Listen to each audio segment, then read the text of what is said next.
दुख में सुमिरन सब करे, सुख में करे न कोई, जो सुख में सुमिरन करे दुख काहे को होए।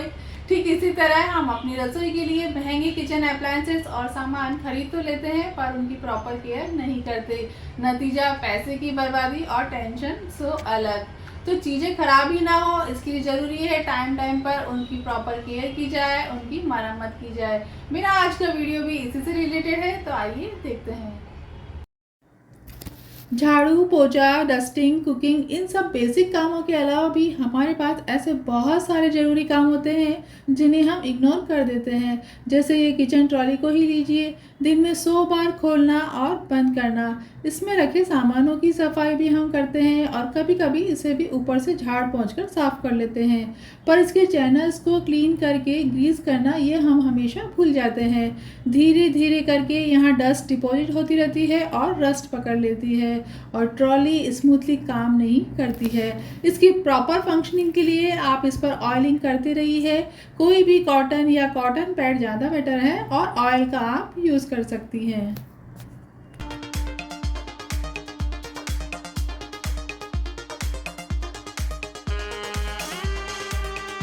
अब जब आप ऑयलिंग कर ही रही हैं तो 2 मिनट और निकाल कर दरवाज़ों के जो हिंजेस होते हैं उन पर भी ऑयल ज़रूर से अप्लाई कीजिए, जिससे ये स्मूथली अपना काम करेंगे।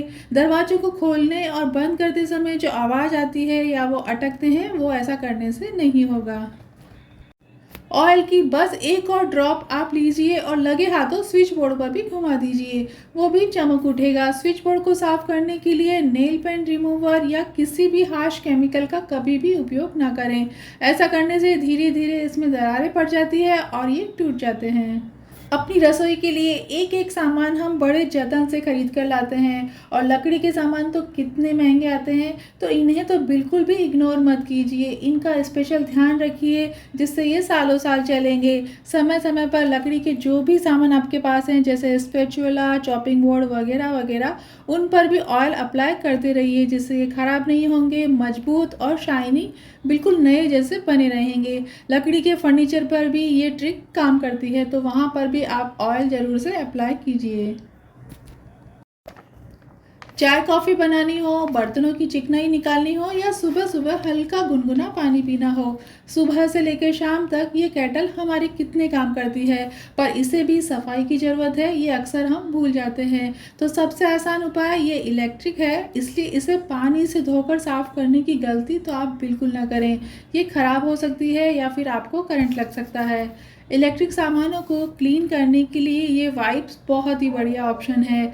चिकनाई, जम्स, दाग धब्बे सभी को ये क्लीन कर देते हैं, वो भी सिर्फ एक ही वाइप में। तो इन्हें आप अपनी किचन में ज़रूर से स्थान दीजिए। बाहर से तो हमारी केटल साफ़ हो गई और अब बारी है अंदर से क्लीन करने की। तो इसके लिए आप नींबू या विनीगर दोनों में से कोई भी एक को 1 गिलास पानी में डालकर बॉईल आने दीजिए। बाद में इसे हल्का सा रगड़ कर साफ़ कर लीजिए। इस नींबू पानी को हमें फेंकना नहीं है, इसे हम बाद में यूज़ लेने वाले हैं। अब एक बार नॉर्मल पानी डालकर हिलाकर फेंक दीजिए और यूज़ कीजिए। इसके कोड को भी मैं वाइप से ही क्लीन करती हूँ। तो बस 2 मिनट का काम और सालों का आराम। ज़रूर से इसी सिंपल टिप को फॉलो कीजिए। लास्ट 8 to 10 ईयर से मैं ये अपना रही हूँ।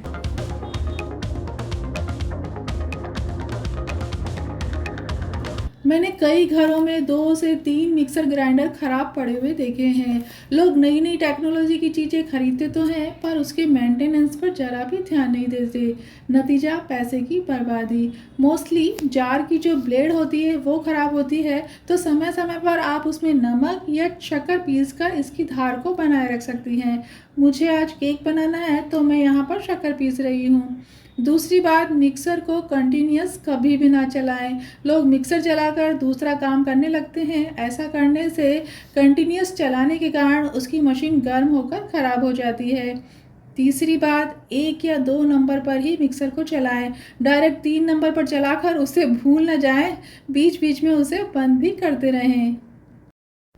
मिक्सर को साफ करने के लिए साबुन या पानी की जगह हमेशा वाइप्स का ही यूज़ कीजिए। इसके तार को भी वाइप से साफ करके ही रखिए, जिससे चूहे इसके तार को कतरेंगे नहीं। अगर तार लंबा है तो इसे फोल्ड करके प्रॉपरली अरेंज करके ही रखिए। आप बाइंडर क्लिप का भी यूज़ कर सकती हैं। मिक्सर हमारी डे टू डे लाइफ को आसान बनाने में हमारी बहुत मदद करती है, तो इसकी क्लीनिंग और मेंटेनेंस पर आप ज़रूर से ध्यान दीजिए।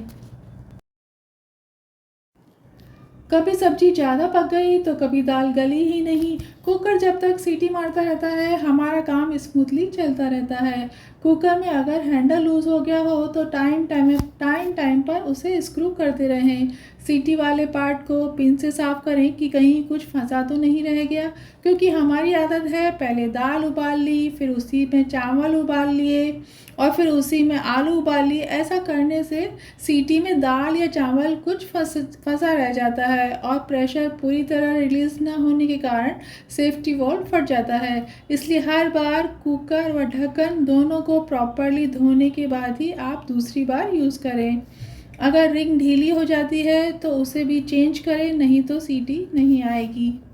पिछले 6-7 सालों से मैं इस पिजन के कुकर को यूज़ कर रही हूँ। ये हार्ड एनोडाइज़ का बना हुआ है और हाँ, जिस कुकर की जो सीटी हो वही उस कुकर में लगाएं। ऐसा नहीं कि इसकी टोपी उसके सर और उसकी टोपी इसके सर करें। एक बार मैंने बिना धोए 3-4 बार जब कुकर का यूज़ किया तो उसका सेफ्टी वॉल्व फट गया। इसका नतीजा आप यहाँ ऊपर देख सकते हैं। ये तो शुक्र है कि कुकर अच्छी कंपनी का है, इसलिए कुकर नहीं फटा, सेफ्टी वॉल ही फटा। इसलिए हमेशा एक अच्छी कंपनी का ही कुकर खरीदिए। कुकर सही ढंग से यूज़ ना करने पर ये फट सकता है। कभी भी इसे ओवरफिल करने की गलती तो आप बिल्कुल ना करें, तो ज़रा ध्यान दीजिएगा। जैसे 2 से 5,000 तक का कुकर आता है, ठीक इसी तरह अच्छी कढ़ाइयाँ भी महंगी 2,000 तक की आती हैं। मेरी ये दोनों कढ़ाइयाँ हार्ड एनोडाइज की बनी हुई है, जो सेहत के हिसाब से तो अच्छी है ही और साथ ही इसमें खाना भी चिपकता नहीं है, क्लीनिंग भी आसानी से हो जाती है। तो महंगी कढ़ाइयाँ या नॉन स्टिक पैन, इस तरीके के बर्तनों के लिए आप हमेशा वुडन या सिलिकॉन के स्पैचुला का ही यूज़ कीजिए। स्टील की चम्मच या पलटे का यूज़ कभी ना करें, इससे इसमें स्क्रैच आ जाते हैं।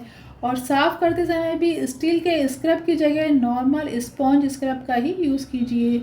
ये बिना बहुत रगड़े आसानी से क्लीन हो जाती है। भारी काम जैसे मलाई से घी बनाना, पूड़ियाँ मठरियाँ तलना, इन सब कामों के लिए आप लोहे की कढ़ाई का यूज़ कीजिए। इस तरह की कढ़ाइयों का बिल्कुल भी नहीं, जिससे ये लॉन्ग लास्टिंग चलेगी। मैं तो इन्हें पिछले 4-5 सालों से कंटिन्यूस यूज़ कर रही हूँ। स्विच ऑन करते ही एक्वागार्ड चालू हो जाता है, पानी पीते हैं और काम ख़त्म। एक्वागार्ड के ऊपर डस्ट डिपॉजिट हो जाती है, इसलिए मैं इसे हमेशा कवर करके रखती हूँ। बॉडी को मैंने क्लिंग रैप से कवर करके रखा है और हमें हर 6 महीने में एक्वागार्ड की सर्विसिंग करवानी चाहिए। इसके लिए इसका सर्विसिंग कार्ड भी मैं यहीं पर डोर पे लगा के रखती हूँ। इसे क्लीन रखने के लिए मैं हमेशा वाइप्स का ही यूज़ करती हूँ। इससे चींटियाँ और कॉकरोच से ये बचा रहता है। कवर है, फिर भी देखिए डस्ट तो यहाँ पर आ ही गई है।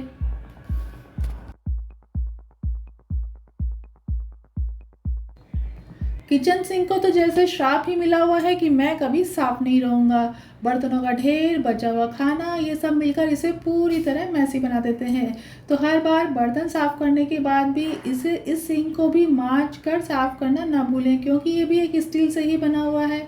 तो और लगे हाथों नल को भी साफ कर दीजिए। ये प्रोसेस हमें रोज करना है।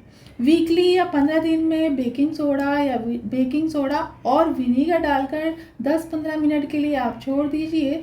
बाद में गर्म पानी डालकर ड्रेनेज को भी क्लीन हमें करना है, ये हम स्किप कर देते हैं, जिससे सिंक जाम हो जाता है, पानी अंदर जाता ही नहीं और फिर प्लम्बर को बुलाओ और बड़ा खर्चा। ये प्रोसेस आपके पैसे भी बचाएगा, किचन में स्मेल भी नहीं आएगी, काम रुकेगा नहीं और फटाफट हो जाएगा। माइक्रोवेव रसोई का एक कीमती और ज़रूरी सामान है। इसे हमेशा मेंटेन रखने के लिए मैं वीकली इसकी प्लेट को ज़रूर से वॉश करती रहती हूँ। इलेक्ट्रिक केटल साफ़ करने के बाद जो नींबू और पानी बच गया था, बस उसी घोल को हम माइक्रोवेव में रख देंगे। 1 मिनट बाद एक साफ़ कपड़े से इसे पोंछ देंगे, जिससे अंदर से पूरी तरह क्लीन हो जाता है। बाहर से क्लीन करने के लिए फिर वही जादू की छड़ी वेट वाइप्स से इसे मैं पोंछ देती हूँ। एक्चुअली मेरा माइक्रोवेव टच स्क्रीन है, इसलिए इस पर पानी लगाने का तो मैं सोच भी नहीं सकती। सभी इलेक्ट्रिक अप्लायंसेस के लिए वेट वाइप्स का यूज़ ही मैं आपको रिकमेंड करूँगी। तो आप सिर्फ उन्हीं का यूज़ कीजिए, इससे आपको करंट भी नहीं लगेगा और सभी अप्लायंसेस प्रॉपरली क्लीन भी हो जाएंगे। अब आ जाते हैं फ्रिज पर। मौसम के अकॉर्डिंग इसका टेम्परेचर आप ज़रूर से एडजस्ट करते रहिए।